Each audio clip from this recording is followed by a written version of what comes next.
Hi everyone. In my earlier video, we have discussed about monolithic architecture. Now in this video, we will cover microservice architecture. So what is microservices architecture? So here, it is an architecture where the application is divided into small independent services that communicate via APIs. Okay. So it is an architecture where application is divided into small independent services and they communicate via APIs. Okay, so it has some advantages and some disadvantages. Let's see some advantages first. So here services can be developed, deployed and scaled independently. Okay, so what does it means?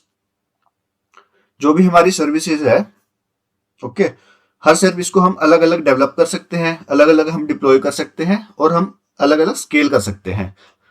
Okay, but it is not possible in case of monolithic architecture. So it was the disadvantages in case of monolithic architecture that we face difficulty in scaling specific components. Okay, but in microservices architecture, services can be deployed, developed and scaled independently. Can be developed, deployed and scaled independently. Okay, and also one more advantage is here is we can write the each services. If you want one services to be written in JavaScript, another services in Node.js, another services in Python, so we can do that. मान लो मेरी एक payment services है, मैं उसको Node.js में मैं लिखना चाहता हूँ, तो मैं उसको Node.js में कोड कर सकता हूँ. और कोई सर्विसेज है, मैं उसको पाइथन में डेवलप करना चाहता हूँ, तो मैं उसको पाइथन में कर सकता हूँ. But it is not possible in case of monolithic architecture. So here in microservices architecture, we can use different languages for development to develop. Okay, so this is the advantage. Now, so one more advantage is that failure in one system does not affect other services. Okay, failure in one service cannot affect other service. Okay, but in case of monolithic architecture, if any of the service fails, the entire system will be down. But it does not happen in case of microservices architecture. If any of the service fails, the other services will work as usual. Okay, now third one is, so it is easier to use different technologies for different services. Okay, means we can use Python for one services, Node.js for another services. Okay, this is the advantage here. Now comes to the disadvantage. So one of the complexity is the disadvantage. It is more complex to set up and manage all the services. Okay, and another thing is communication between services. It is somewhat difficult. Okay, because all the services are independent of each other and we communicate it via APIs. Okay, so here requires robust communication between services. So this is the, we can say that little bit disadvantage. So now let's assume the example.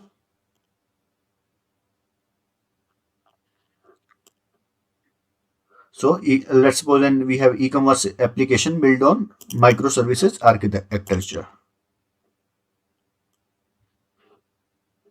Okay,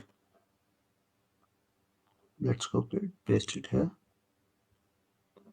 Okay, so we have e-commerce site built on microservices architecture. So here we have different services: payment service, order processing service, product catalog service, user authentication service. Okay, so if we want user authentication services to be written in let's say Python, and if we want product catalog service to be written in let's say Node.js. Okay, so we can do that, but this does not happen in the monolithic architecture. So in microservices architecture, we have this advantage. Okay, and suppose order processing service stop unexpectedly. Okay, so other services like payment system, product catalog, user authentication, they will work as usual. They will not stop because of this order processing service. They will other services will continue working. Okay, it means failure in one service does not affect other services. Okay, and one more thing, like I have done some changes in the payment system. Okay, I want to deploy that, so I do not need to deploy the entire system. Okay, I do not need to deploy the entire services. Only I can do the deployment of payment system. Okay, but this does not happen in the monolithic architecture. In monolithic architecture, we need to deploy all the services, but in microservices architecture, we can only deploy the service which we want. Okay, and here disadvantages in microservices is that complexity. We need to maintain all the services entirely. Okay, independently we need to maintain all the services, and if you want to communicate between the services, we use APIs. Suppose मुझे payment system को communicate कराना है user authentication से या product catalogue से, सो हम communicate करेंगे via APIs. Okay, so now the question arises, like which one is better, monolithic or microservices architecture? Okay, so the main thing is which is better. Which is better, monolithic or microservices? So when should we use monolithic and when should we use microservices? So monolithic is used in case where our applications are smaller. Okay, so we can prefer monolithic architecture for smaller applications. Okay, and for big applications, larger applications, we prefer microservice architecture. Okay, for larger applications, we prefer microservices architecture. Suppose आप एक new startup open करना चाह रहे हैं, तो firstly you can prefer monolithic architecture, and जब उस startup जैसे ही लार्ज एप्लीकेशंस में कन्वर्ट होगा, तो आप उसको माइक्रो सर्विसेज आर्किटेक्चर में कन्वर्ट कर सकते हैं. Okay, so that will be a good approach. Okay, so that's it about monolithic and microservices architecture. Hope you understand the structure design and architecture design for both monolithic and microservices.